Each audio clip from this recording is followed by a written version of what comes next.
A lot to talk about on my new Daddist sermon on the American Bugwoman, because this is really something I like talking about. This is a nice...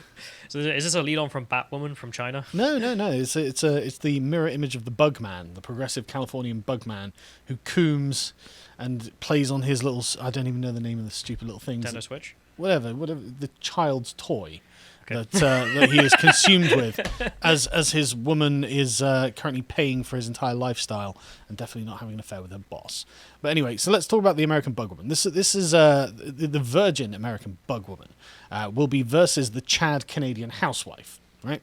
So this was an article from the New York Times that was published this week called "Why American Women Everywhere Are Delaying Motherhood." Why do you think they're delaying motherhood, Callum? If it was me, probably because I want to do the job and get money, because I'm thinking that's the best idea. You've got corporate overlords to serve, that's why. Yeah. Luz Portillo, the oldest daughter of Mexican immigrants, has many plans. She is studying to be a skincare expert. She also applied to nursing school. She works full-time, too, as a nurse's aide and doing eyelash extensions, a business she would like to grow. But one thing she has no plans for anytime soon is a baby. I can't get pregnant, she tells herself. I have to have a career and a job. If I don't, it's like everything my parents did goes in vain. Oh, what? Everything my parents did goes in vain if I don't have children? No, if I have children. What? That's right. I'm sure her parents, the Mexican parents, are like, yes, we do not want grand kiddos. You know, I can't do a Mexican accent. Grand kiddos. Spanish, who cares? Niños, niña. Yeah. but the point is, I'm sure that's what the Catholic Mexican I don't speak parents Spanish either, but I just... No. But they obviously don't want grandkids, right? Yeah. Because why would they? And they obviously like, right, I want to get to America, so you can be a Bugman drone for a massive megacorp in California. That's the future we want for you. I want our DNA and our bloodline to die out. Yeah. That's why I had a child. I want you to be a serf on a corporate plantation somewhere. But think about that for a minute. You have a child. Mm-hmm. What you want for that child is not to reproduce or have any children. Why did you have a child in the first place then? Doesn't make any sense. But the point is, she doesn't want apparently she thinks that everything goes in vain that her parents did, which is presumably moved to America. But is that real? Is that what people think? And more importantly, like this really undermines the left-wing argument for mass immigration, right? Because the argument is, well, our birth rates are declining. Well, we're going to need immigrants then to keep our old people going. It's like, yeah, but why wouldn't the immigrants just adopt our opinion on having children? That's a great point. That's fantastic. It doesn't work. Yeah, you know? if Japan just imported loads and loads of immigrants, I mean, they just take on the Japanese lifestyle of not having kids. Exactly. Instead, you need to make the Japanese have some kids. Exactly. And this is what's happening. This is what the New York Times is being forced to report. For decades, delaying parenthood was the domain of the upper middle class Americans, especially in big coastal cities. Highly educated women put off having a baby until their careers were on track, often until their early 30s. But over the past decade, as more women of all social classes have prioritized career and education, delaying childbearing has become a broad pattern among American women almost everywhere. And who does that benefit? Does it genuinely benefit these American women? Is this sound like a Marxist? But I'm going to be like, yeah, the CEOs, the businesses, the corporate. That's exactly right. This is extra labor. No, she was right. extra labor for the labor pool. That's what women are in the view of corporate America. And so don't have a family, don't get married, don't have happiness in the home or anything like that. You have a deadline. Well, those TPS reports aren't going to fill out themselves, are they, ladies? Okay. Get to work. But anyway, yeah, the result has been the slowest growth of the American population since the 1930s and a profound change in American motherhood. Of course, when they say growth in population, they mean the native population, as in like the people who were born and raised in America. Not the immigrant population, but of course they're becoming pod people too. Women under 30 have become much less likely to have children. Since 2007, the birth rate for women in their 20s has fallen by 28%. So it's nearly a third the birth rate has plummeted by since 2007. Since 2007. Is this sustainable? Can a civilization maintain itself if it doesn't actually produce new generations? So what is that? Like 2080, there are no kids. In fact, we've got a negative. Basically, yeah. And why when we come to, in the it's like 50, 60 years, why should my children or their children do anything for any of these genetic dead ends? They've got their own grandparents to worry about. they're not going to have time to work for you. They're working for me. I've got a much stronger claim on who they should be supporting when they're young, in my old age. Well, this is kind of fundamentally why Social Security and what is it, like collective pensions are kind of trash. Yep. Because it means you don't have to take care of your grandparents. You can just leave it to the state. And some social worker will do it. Okay, well, where are they coming from? Well, not me, because I didn't have kids. But exactly, you can leave it to the grandparents. Sounds great for you, but then you're the grandparents. Yeah. Dumb. Like, you're going to end up there. Yeah. You're going to end up with some person who probably doesn't speak your language very well because they'll be an immigrant or a descendant of an immigrant who doesn't care about you at all. But they got no reason to. They've got no reason to. They're just there because you pay them, and you'll be like, yeah, but at least I filed those reports on time. But then we'll just steal their money, taxation, yeah. and then just give it to you because you couldn't be bothered to have kids. Yeah, so. And they won't be resentful about this at all. But anyway, yeah, so... And the amount of risk involved in pregnancy in your late 30s and early 40s is, of course, ridiculously high, ladies. Don't let the media make you think that it's just as easy to get pregnant at 38 as it is at 21, because it's just not at all. And we've covered this many times of other stories of women who are like, well, I waited until my late 30s and now I can't get pregnant. I should probably make the argument again just to make it clear. Like, I'm being quite vocal about it, so are you, but... I need to have kids, but it's your choice fundamentally, and that's where I lie. No one's going to be forced. But societally, come on, like, this doesn't work. I mean, as you're pointing out, those numbers, take down 30% over 20 years. It's your choice not to jump off a bridge tomorrow, whether you do. But we're not saying, like, it's probably best you don't. But I mean, this is a societal thing rather than an individual thing. Well, it's a civilizational thing. Like, there's a real problem. Like John's got 30% of couples have fertility issues. Yeah, exactly. It's a real thing. Don't let them make you think otherwise. And the number of like, I froze my ovum and then 10 years later I defrosted them and none of them became fertile. Wasn't that the poster woman for the campaign? That was. That happened too.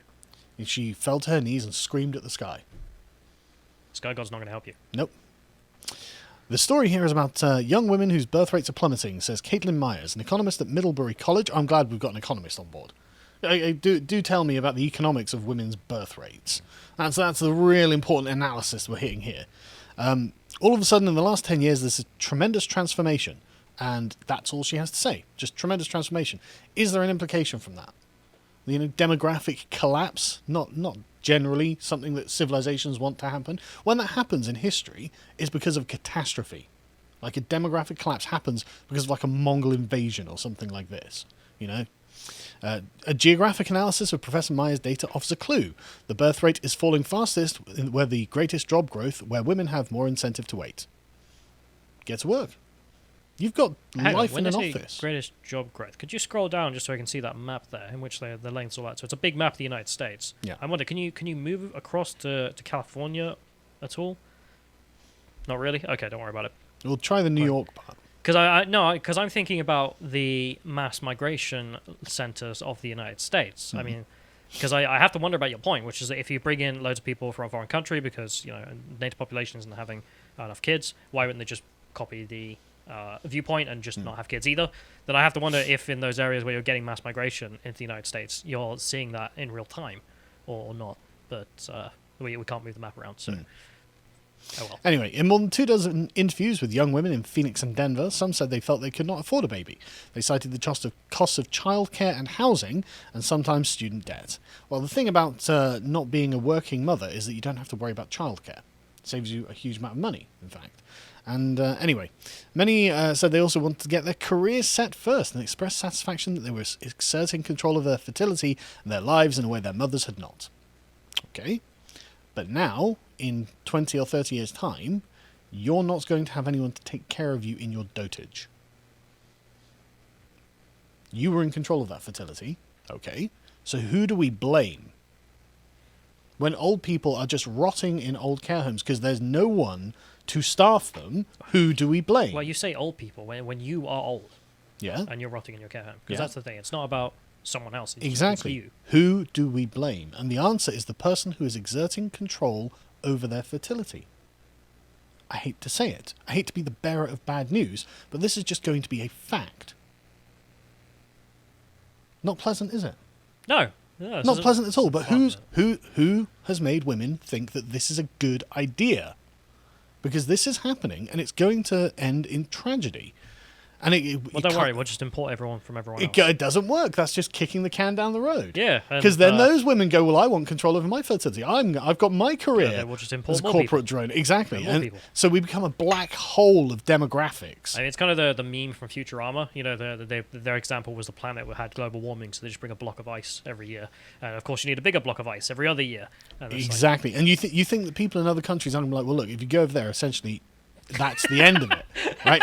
Like that's. I love the idea that like the mother in I don't know, like Ghana or something is like, look, if you go to the UK, well, you won't have kids, so don't go. Like, yeah, you won't have grandkids. you will kill our bloodline. Well, not just that. You will kill any kind of familial understanding of yourself, like right? the West is demographic Mordor. Yes, that's how they're probably going to end up looking at it, especially when the consequences of the demographic collapse become more apparent. And it's like, okay, we don't have enough young people to do these things. And the young people we have are so overeducated, they don't want to do these things. And so we literally are I mean, at the moment, people are struggling to get fast food places staffed because of Biden's bloody payouts. Like, this is going to be like that, just worse, because there will be no way of getting them to do it. And there won't be the bodies to make them do it anyway. But anyway, yeah, so, I mean, you know, if, like, this one woman, Ebony McFadden, 28, says, I cannot have a kid and not feel bad about it, who grew up in rural Missouri and is now 2 weeks from graduating as a medical technician in Phoenix. I feel powerful that I can make a decision with my own body. I don't have to have a kid to be successful or to be a woman. Well, if you feel powerful, that's all that matters, isn't it?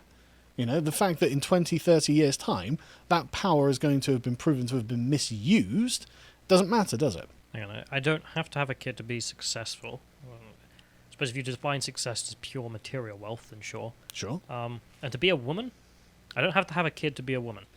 True. I don't know. I agree, but I don't know. No. No, come on. I can even do this on your standards. Go on then. Which is that she doesn't have to have a kid to be a woman, but her ability to have a kid will disappear, and then is she the same amount of a woman? I don't even think we need to frame it like that. If being a man is, if we look at it in the Greek view as the entire course of one's life, and you have someone who never properly grows up, they just work in a corporate environment and spend all their time on toys and hobbies, and they never themselves Did he really grow into a man? Did he really become a man? He never has kids, he never has responsibilities. Did he become a man? I think the same standard could apply to a woman. He's responsible for his house. Is he? He probably pays a maid business, or something. Maybe? He's probably just a cog in a corporate machine. Mm. But again, you see how it's all about. It's all about it's entirely focused on the women themselves. Well, I this, I that, I the other. Okay, but don't you have some responsibilities to other people at all in any way? Well, it's not even that. I mean, you can do it on a personal level. I mean, as you mentioned earlier, do you really want to be old and lonely? Sure, but that's again appealing to the fact that, look, it implies that there's absolutely no duty to women to the civilization in which they live. You know, if the Chinese invade tomorrow, Callum, you have a duty to pick up a rifle and go to the front. Okay? Yeah. I know it's not going to be pleasant. No, I had this argument with my ex-girlfriend, actually. But you will have that duty. Unfortunately, ladies, you might have a duty to the civilization in which you live as well. If the society is worthwhile in your opinion, because that's the caveat. Sure. No, because I had this Obviously. argument with my ex-girlfriend. She was from Kuwait, and the Kuwaiti opinion on Kuwait is let it go, who cares? Because it's a fake country, everyone knows it. It's a meme. Like, Sure. They're just there for the oil wealth. So if the Iraqis come again, it's just like, see ya. I mean, that's actually the tragedy of the First War. Sure, Which is everyone rich left, all the poor people got the atrocities done to them. But I would hazard a guess that America is actually a civilization worth defending. So would I. Okay? And so one of those parts is to make sure there is a civilization in about 50 years' time. But for entirely self-centered reasons, these women are like, well, no, I'm not going to do it. Who told them that was an acceptable opinion to have? Why is that an acceptable opinion to have? Would you be able to have such a self-centered opinion in any other aspect of life? I'm not going to finish doing this report because I have the power to say no. Yeah, okay, but there are other people relying on you filling this out. Yeah, but I don't have to. Sure, you don't have to, but it would be useful, wouldn't it? You know, you might have a duty to do these things.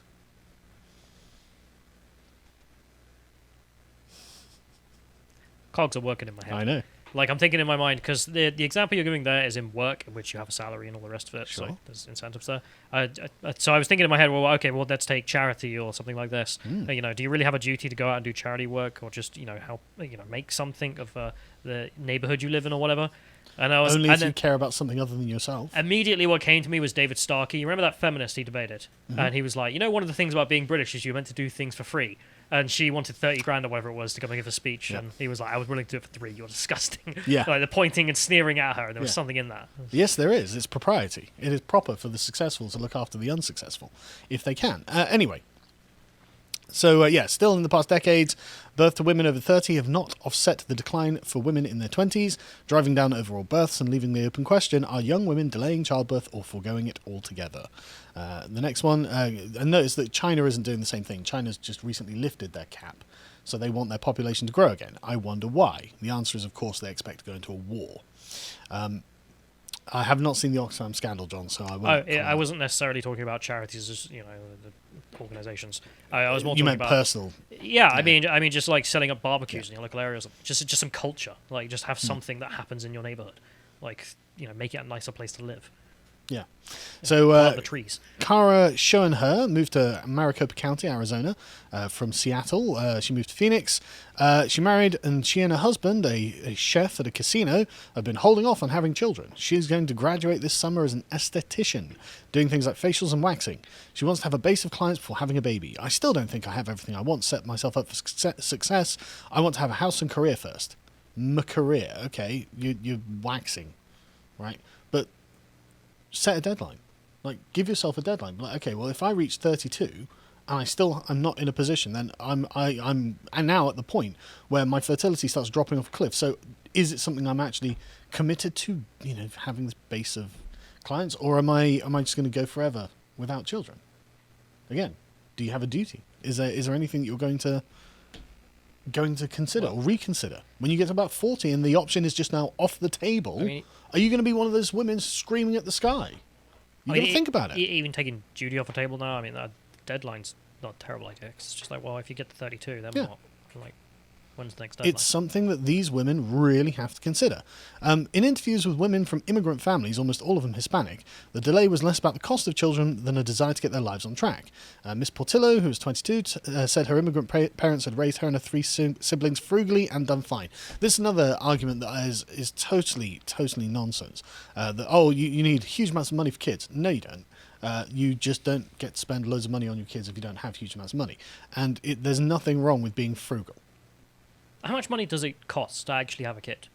Well, nothing. It's free.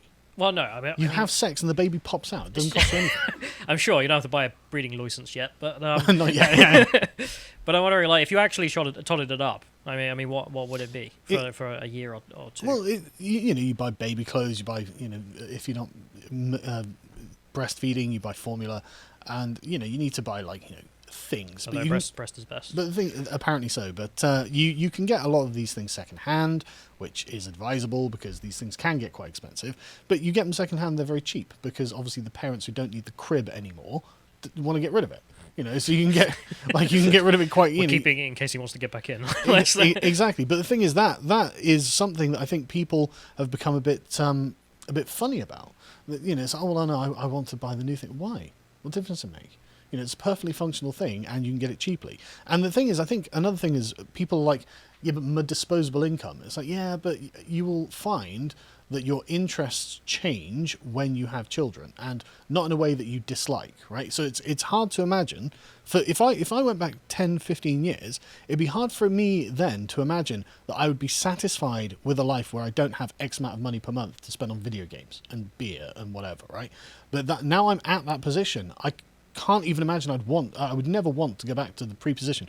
All I was doing is cooming, right? That would be awful to me. I would much rather spend that money on my kids because you can see the results and you get a huge amount of emotional benefit from it.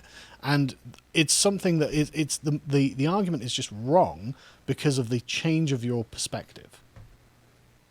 And it's hard to explain and factor that in. But anyway. Yeah, I think that's probably your biggest barrier. Yeah.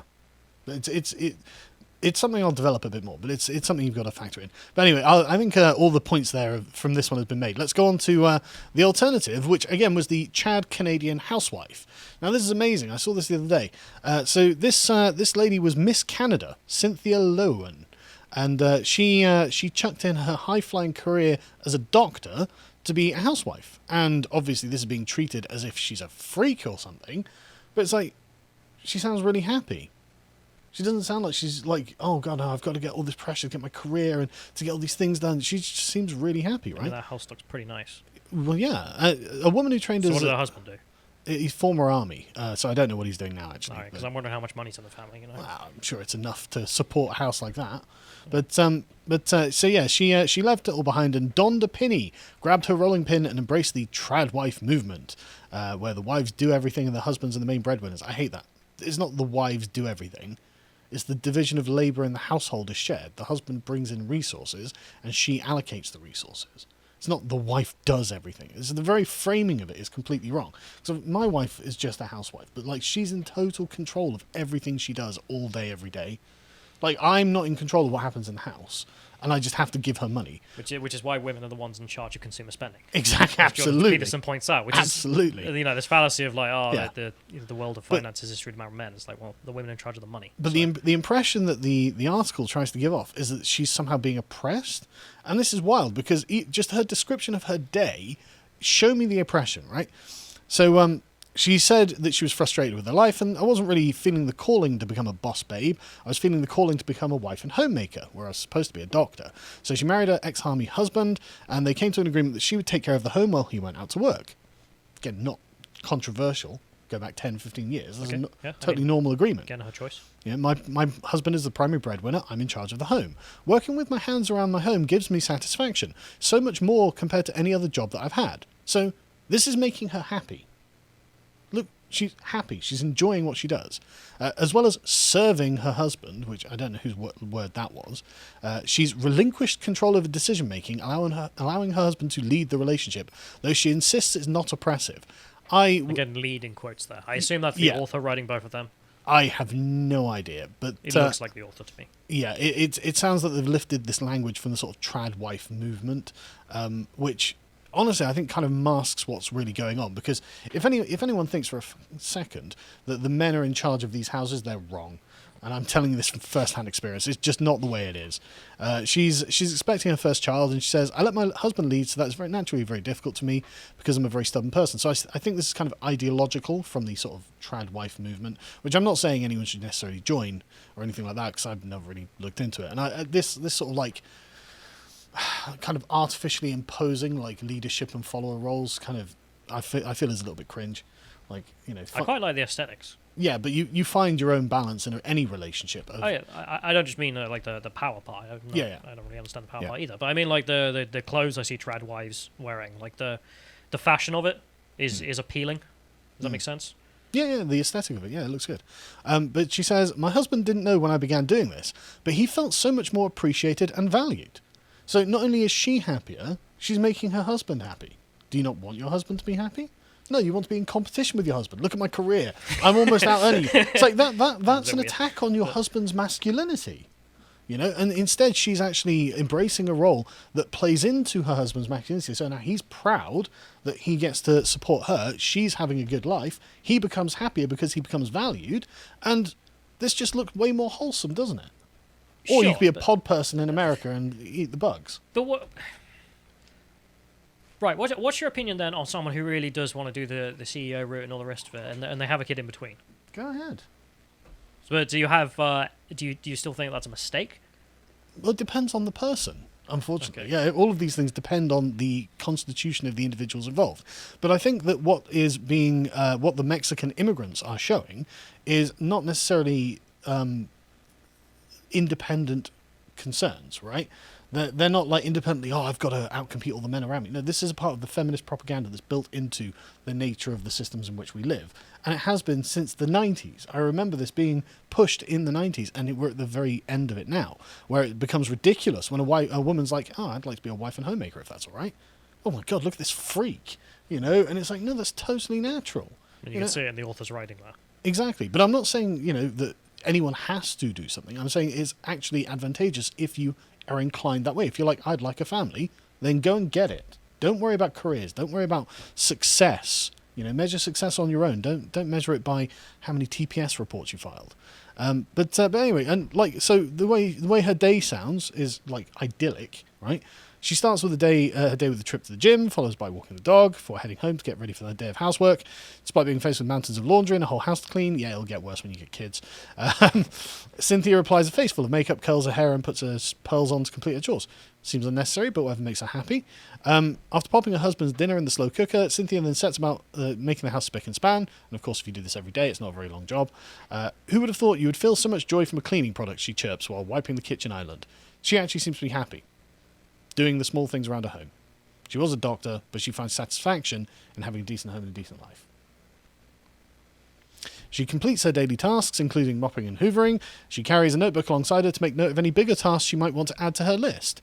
After setting the table for dinner, she's got nothing left to do but to wait for her husband to get home and then just chill out. And notice how she, in all of this, is her own boss. She's the one who's deciding what happens in her life. She runs around, what do I want to do? I might want to do this task, I might do that task. She's the one who's deciding everything for herself. And my wife's exactly the same. Every day I come home and she's like, I was thinking about doing this thing to this room. And I'm like, oh God, why? How much is that going to cost?